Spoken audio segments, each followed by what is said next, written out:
This is the wheel that contains all the questions that come from you, the community. And we have an overarching theme that we're doing, and then this contextualizes it. So let's see what we're going to talk about today. There's two on here that we've already done because I didn't have a chance to change it. But I noticed on the video that you will let me know if it lands on one of those.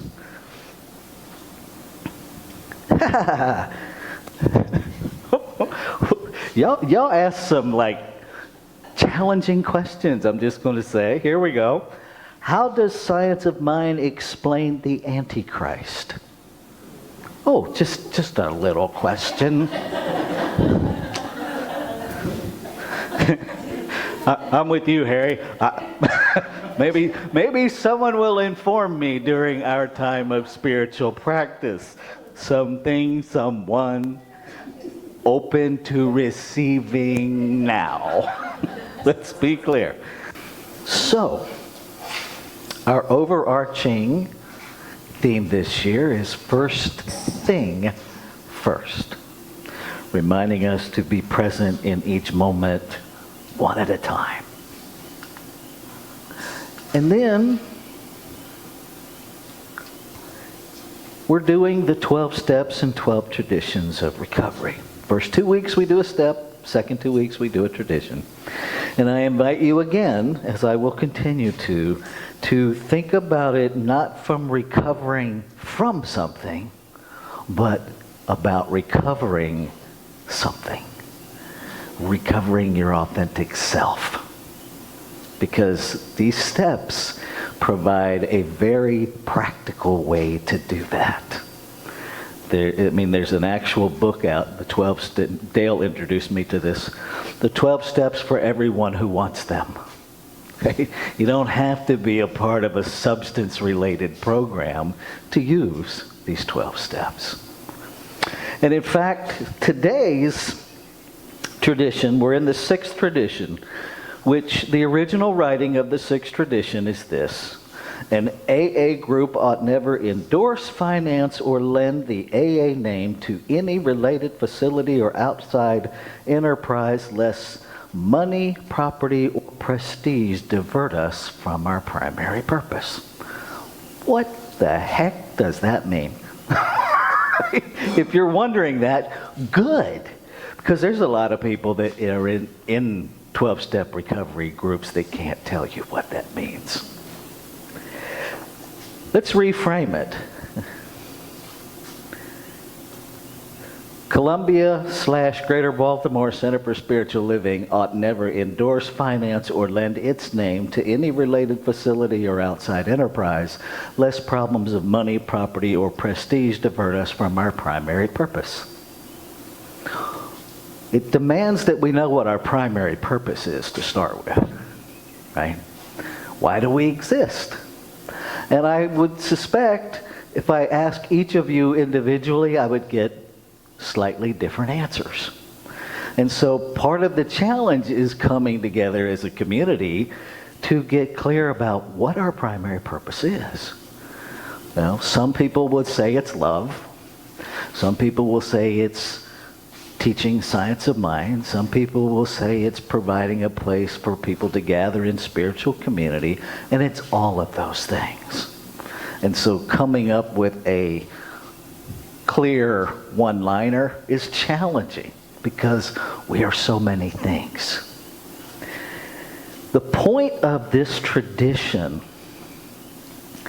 is to keep the first thing first, right? We live in a physical realm where money, property, and prestige rule a lot of things. And if we're being really honest, most of us, if not all of us, have made compromises in our values at least once in our life for that advancement in property, money, and prestige. Right? We've done things that we look back and go, I sure hope nobody finds out about that. Right? Or we took a job that didn't fit us. out of some sense of desperation, right? Which is the antithesis of what we teach. And so, was I acting out of a lack of faith? Was I acting out of desperation? I don't know. Sometimes I know what I was acting out of, sometimes I don't. And I suspect it's the same for everybody, right? Sometimes we're aware of what's motivating us, and sometimes we're not. That's what this tradition invites us to, is a level of awareness that we don't get distracted from our primary purpose. It names these few things, but there are lots of other things that can distract us. Hormones can distract us from our primary purpose, right? Pheromones can distract us from our primary purpose. We work on building a network of friends and relationships, right? And then we get in a new love relationship and we forget anybody else is on the planet. Anybody else? Right? And your friends are like, where did they go? And you don't even realize you're missing. Because we're so absorbed, we're so distracted. It's not a negative, but it's a thing. Right?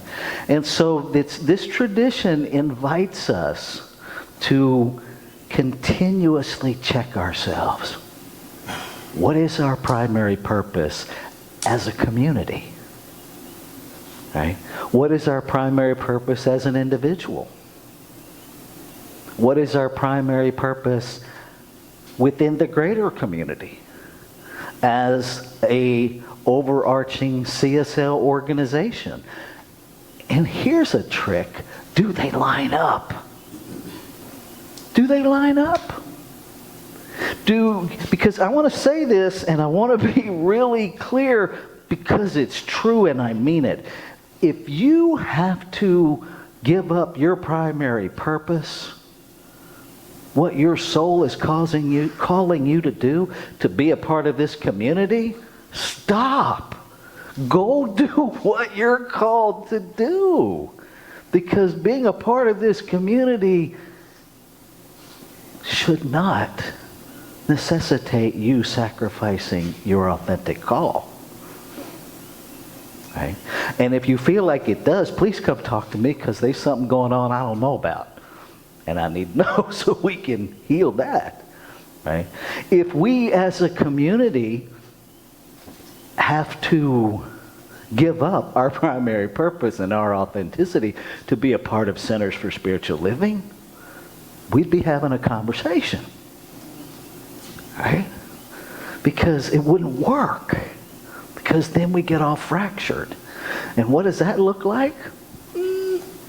Society. Right? What if we talk about a world that works for all? What if this tradition was a standard for all of humanity? That no person should lend their name or endorse something that they don't really support. That none of us should get distracted from our primary purpose by money, property, or prestige. How would would we have a world that works for everybody then? I think we would. I think we would. Because we'd be paying attention to our spiritual calling. Not all of the conditioned stuff that we've put in place. That quite frankly, are they useful in the human realm? Sure, they serve a purpose. Do they separate us? Sure, they serve a purpose. One of those purposes is to separate us. Because you can't have power and prestige without separation. You can't have a hierarchy without separation. Right? This thing about how does science of mind explain the Antichrist? I don't actually recall in all of my studies seeing the Antichrist per se addressed in science of mind. So let me start there. It was addressed significantly in the religions of my childhood. Okay? And I hear a lot of people in metaphysics use the term Antichrist. And what's interesting to me is that we tend to use it directed at a singular person. That somebody is the Antichrist. And I submit to you that that very thought is a thought of Antichrist. That thinking that one person is the Antichrist is in fact engaging in Antichrist thought. It is solidly on the villain-victim-hero triangle. It is solidly in separation. And my understanding and my education about Christ consciousness is what we're talking about. And so anything other than Christ consciousness would then qualify as Antichrist. Would it not? And so any sense of separation would then be the thought of Antichrist. And so I submit to you that while it might feel good in the human body, because self-righteousness does, let's just own that. Self-righteousness feels good. Sometimes it feels so good we just bathe in it. Right? We walk around stinking like it. But here's the thing about self-righteousness. It is no less Antichrist to point a finger and determine that someone else is Antichrist. See, I can't insult you without insulting me. If there's only one of us here, I can't hurt you without hurting me. I can't hurt you without hurting everybody I love. I can't hate you without hating the whole. I can lie to myself and compartmentalize it in my brain. But that doesn't make it accurate. It just makes it a thought that I'm believing. Okay. So how do we explain the Antichrist? What I'm offering you this morning is any thought that is anything other than Christ consciousness must be the Antichrist. It's not a person. It's our thoughts of separation. It's beliefs that no longer serve us. It is this distraction from our primary purpose, which, if we go to the core of creation, right, the answer is in the form of prayer we use. There is one. One. What is it? It's everything. And it's no thing. It is formed and unformed. It is the whole, complete, and perfect creation. Creation isn't adding more creation. It's simply expressing the wholeness of creation in multiplicity. It's adding expression. It's not adding. How do you add to infinite? Right? I mean, my understanding of math is infinite kind of already contains everything and then some. I can't even wrap my head around infinite, although I welcome it in my bank account. Just saying. I'm open to the flow of infinite in my bank account. But it's already that. And so it just changes expression, but it of itself doesn't change. Because there's nothing for it to change into. It already is everything. And if you already are everything, what, pray tell, would you change into? Nothing. You just keep expressing that wholeness differently. Right? So everything already is that. So this purpose is perhaps to be aware of what you came here to express. To be aware that you are a divine desire of creation to express only what you can express. See, I can't express Jerice. I can't express Ebony. Only Jerice and Ebony can express Jerice and Ebony, because they're a divine idea in creation to experience itself as Jerice and Ebony. Nobody else can do you except you. Nobody.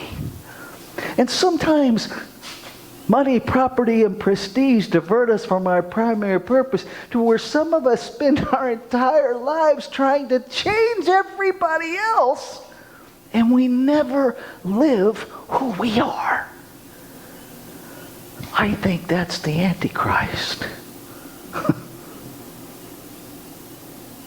And I think it's profoundly sad that any of us would spend one moment neglecting the magnificence of who you came here to be. I think if we really got that we are a one-of-a-kind, on purpose, never to be repeated desire in the heart of creation to experience itself as us, we would be about the business of being that. I can't even say it without getting goosebumps. Because some part of me gets it a little more every day. Some part of me wakes up a little more every day going, wow. And I don't need to explain it anymore. I just wake up allowing myself to feel that holy, sacred wow. And then, let's see what we're going to do today. Right? That's available to every one of us. And if we want systems to change, starts with you. Starts with you. We have a poster, or had, I don't actually know where it is from the move, but we had a poster at our home for a long time that said, "The ruin of a nation begins in the homes of its people." It's an African proverb. Perhaps the healing of a nation begins in the home of its people. Perhaps the healing of the nation begins in the hearts of the people, in the minds of the people. And perhaps if we would stop pointing fingers at other people for pointing fingers, finger pointing just might have a chance to stop. Right? But we keep reinventing the wheel of oppression, thinking that somehow the oppressed will oppress the oppressor until oppression stops. Good luck. All we do is change. Baskin Robbins has 32 flavors of ice cream. We have 7 billion flavors of oppression on planet Earth. Do we need them? I don't think we need one. I don't. I'm going to close with this. You got this resistance thing happening, right? If this moves, there's no way to resist. You have to have something in place to resist. If we really want things to heal, stop engaging with what you want to heal. Stop holding it in place by the resistance of it. You don't have to change it because you can't anyway. Nobody has ever changed you except you. People may have influenced how you changed, but nobody has ever changed you except you. And yet we are arrogant enough to think that we can change other people. But ain't nobody changing me. Doesn't work that way. You cannot change another human being. You can change how you relate to them. And when you do, things change. On vacation, we've had Netflix, and I never get to watch Netflix shows because I'm always too busy. So on vacation, when it rained out in the forest, I watch Netflix. I came across this, and I love intrigue and stuff that has, like, you got to figure it out. It's called The Diplomat. If you haven't seen it, it's complex and it's twisted, and if you haven't seen the last episode, buckle up, because you'll be like, what the heck just happened? But there was a speech in one of the episodes where an ambassador is giving a speech about diplomacy. And he's talking about diplomacy doesn't work. And he's giving all the examples of how it doesn't work. And then he pauses and he says, until it does. Doesn't work until it does. And he went on to talk about the problem is we only want to talk to these people. We want to talk to these people. And we want to talk to everybody. Talk to the people you hate. Talk to the terrorists. Talk to the people who disagree with you. Talk to everybody. Because that's how bridges get built. That's how healing happens. Not by pointing fingers. Not by participating in Antichrist consciousness. Talk to people. Having a conversation does not mean you have to endorse them. It means you're willing to have a conversation. It means you're open. And to listen. You don't have to agree, but are you willing to at least honestly consider? There might be a grain of something in what they say that matches something you believe. Maybe. What if we take off in conversation, we're stripping away the wrapping paper only to find out that what's in the gift box is the same. But we weren't willing to take off the wrapping paper to look in each other's gift box. Talk to each other. Talk to each other in this spiritual community. Talk to each other out there. And you don't have to talk about politics. Just talk to each other. Here's a great conversation opener. You ready? Hi.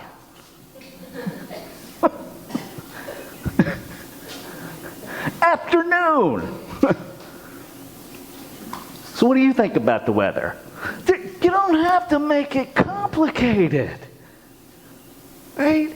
I do not walk up to everybody I meet and go, hi, I'm Reverend Rafe Ellis. I'm married to a black woman and I happen to be a transgender man. That is not how I enter into a conversation. That would just be stupid. Not to mention people would immediately go, brother's nuts. And they might be right. I had an experience over my vacation at this tiny little museum that used to be a one-room schoolhouse during the week and a church on the weekend. Because that's what happened in the settling days. And this elderly man was one of the docents there. And he was genuinely curious because he's all into history. That's why he's a docent, right? And so he's asking me about my name, Rafe, because he's only heard it one other time, and that was Rafe Fiennes, who is an actor. And he's like really curious. Now, I had a choice. When he asked about the origins of my name, I could make something up, or I can gently tell him the truth. And so I chose to gently tell him the truth. And compassionately. And to mete it out to him little by little about how I came to select my own name. And part of that is explaining that I am a transgender man. He was obviously more on the conservative side. But because we were having an honest conversation, he was moved. And he even said, being from the background that I am, I'm sorry. I can't imagine your journey. How hard it has been unnecessarily. See, that's the value of conversation. I may never see John again in my entire life. Both of us were changed by that interaction. Patrick, my friend, and Deborah, my wife, were changed by that interaction just by witnessing it. Right? Be willing to have the conversations. Diplomacy doesn't work until it does. Conversation doesn't work until it does. Christ consciousness is antichrist until it's not. Which one are you choosing? Let's take this into prayer.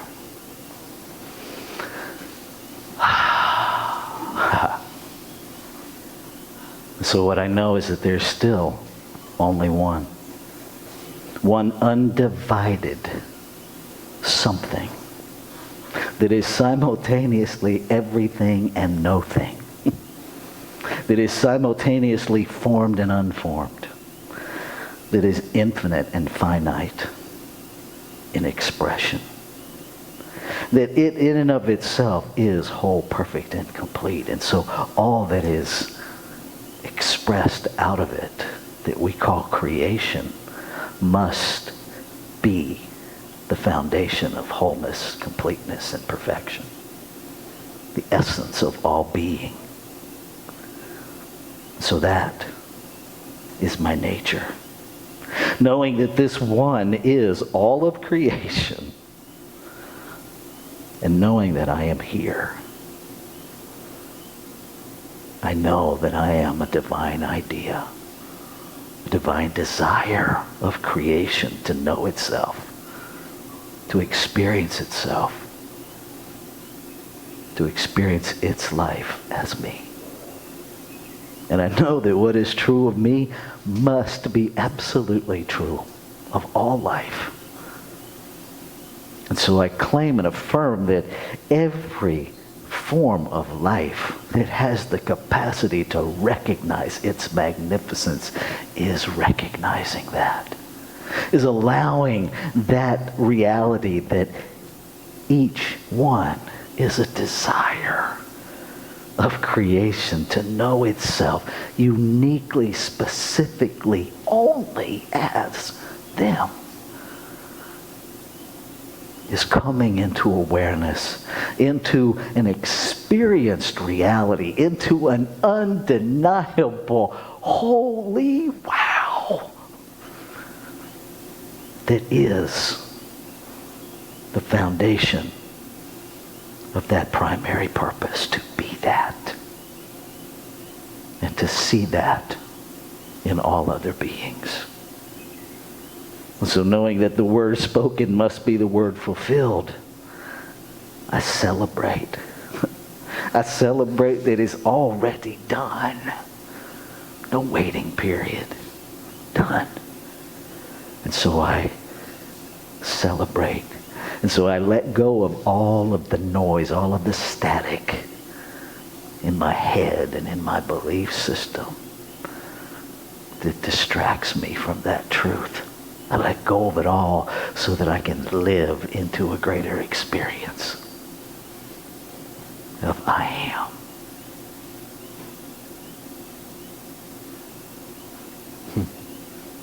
Ashe. Shalom. Aho. Amen. Amen. And so it is. Let's take a breath.